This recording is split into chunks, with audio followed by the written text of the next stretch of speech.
राजसाहेबांचा सल्ला हवा होता आणि त्यांच्याकडनं जाणून घ्यायचं होतं की कारण त्यांचं वाचन इतकं आहे, त्यांचं वाचन दांडगं आहे, त्यांना इतिहास चांगल्या प्रकारे ज्ञात आहेत, महाराजांवरती त्यांचं खूप वाचन आहे. त्याच्यामुळे हे काय बदल करायला हवेत सिनेमामध्ये नेमके, हे मी त्यांच्याकडनं जाणून घेतलं आणि या चर्चेतनं त्यांनी मला काही सूचना केल्यात आणि त्या अगदी खूपच व्हॅल्युएबल आणि खूपच चांगल्या सूचना आहेत आणि खूपच छान प्रकारे त्यांनी गायडन्स दिलं आहे. त्याबद्दल राजसाहेबांचे खूप खूप धन्यवाद. अमय खोकर साहेब सोबत आहेतच. एवढं विचारले काही सीन्स डिलीट होणार का? कारण जो लेझिम डान्स जो आपण बघतो लेझिम खेळताना लेझिम खेळतानाची जी दृश्य आहेत ते तुम्ही सिनेमाच्या हो, ते आम्ही डिलीट करणार. त्याच्याबद्दलच राजसाहेबांनी तोच सल्ला दिलाय मला आणि डेफिनेटली त्याच्या की कोणाच्या भावना दुखावण्याचा हे नव्हतं, इंटेन्शन नव्हतं. पण जर त्याच्यामुळे इनडायरेक्टली जर कोणाच्या भावना दुखावत असतील किंवा कोणाला असं वाटत असेल की आपले राजे असे नाचत नसतील किंवा नसले, तर डेफिनेटली, कारण तो फिल्मचा काही मोठा भाग नाही आहे, तो एक छोटासा भाग आहे.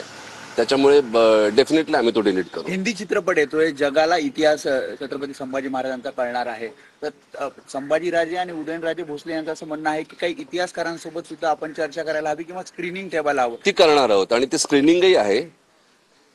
मला फक्त एवढंच कळकळीने सांगायचं आहे की हा चित्रपट बनवण्यामागचा उद्देश, आमच्या संपूर्ण टीम गेली 4 वर्ष ह्याच्यावर रिसर्च करते आणि एवढा मोठा सिनेमा बनवण्यामागचं कारण एवढंच आहे की छत्रपती संभाजी महाराज काय होते हे अख्ख्या जगाला कळू देत.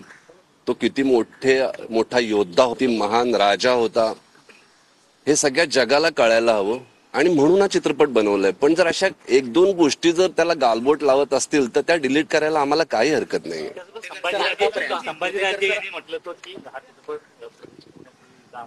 आम्ही दाखवणार आहोत सर आतापर्यंत अनेक ऐतिहासिक चित्रपट आले, त्यामध्ये असे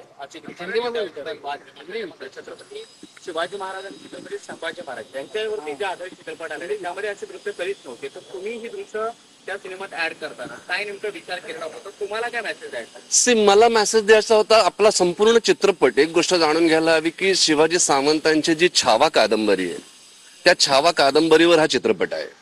म्हणजे इतिहासाला खूप वेगवेगळे पदर आहेत, त्याच्यामुळे नेमका हात कुठे घालायचा म्हणून आम्ही छावा ह्या कादंबरीचे ऑफिशियल राईट्स घेऊन त्या कादंबरीवर हा सिनेमा बनवलाय.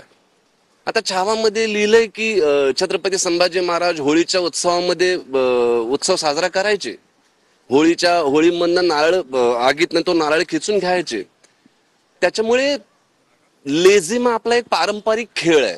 असं नाही की त्याच्यामध्ये कुठले आजचे डान्स स्टेप्स आहेत किंवा असं काही महाराज करतायत की जेणेकरून आपल्याला लाज वाटावी.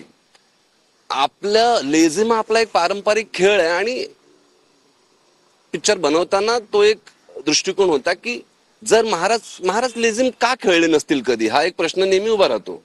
20 वर्षाचे ते होते त्यावेळेस जेव्हा महाराजांनी बुऱ्हाणपूरवर हल्ला केला, बुऱ्हाणपूर जिंकलं आणि जेव्हा रायगडावर आले तेव्हा एक 20 वर्षाचा राजा खेळलाही असेल, म्हणजे त्याच्यात गैर काय असं मला वाटतं. पण जर लोकांच्या शिवप्रेमींच्या भावना दुखावत असतील तर तो लेझिमा प्रकार चित्रपटापेक्षा मोठा नाहीये, महाराजांपेक्षा मोठा नाही आणि तो आम्ही नक्की डिलीट करू. सर हिंदी में जानना चाहेंगे, आपकी राज ठाकरे से मुलाकात हुई, क्या उसमें चर्चा हुई? आपके फिल्म में कुछ सीन्स को लेकर आपत्ति जताई जा रही थी, क्या उन सीन को निकाला जाएगा फिल्म से? राज साहब से जो हमारा डिस्कशन हुआ, मैं राज साहब से इसलिए मिलने आया था कि राज साहब का नॉलेज, राज साहब का जो हिस्ट्री का नॉलेज है, he is a well read person और ऐसे सिचुएशन में अगर कोई अच्छे से गाइडेंस कर सकता है तो मुझे लगता है वो राज साहब ठाकरे है.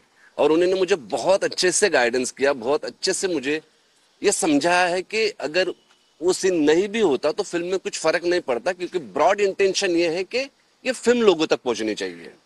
सर क्या उन सीन को फिल्म से हटाया जाएगा? क्या उन सीन को फिल्म से हटाया जाएगा सर? सर क्या उसको yes, of course I am going to remove it. कुछ कट नहीं, एक ही लेजिम है, वो भी लेजिम है, वो कोई दूसरा डांस मूवमेंट नहीं है. जो लेजिम जो है वो मराठों का पारंपरिक डांस फॉर्म है. महाराज खेल सकते हैं ऐसा हम पूरी टीम को लगा था, क्योंकि क्यों नहीं खेल सकते, लेकिन अगर उस वजह से लोगों की भावनाएं उसके ऊपर असर हो रहा है या फिर हम किसी को हर्ट कर रहे हैं, तो वो बिल्कुल निकल जाएगा, क्योंकि वो एक इंडिविजुअल सीक्वेंस है, तो उसमें कोई फिल्म को हार्म नहीं होगा।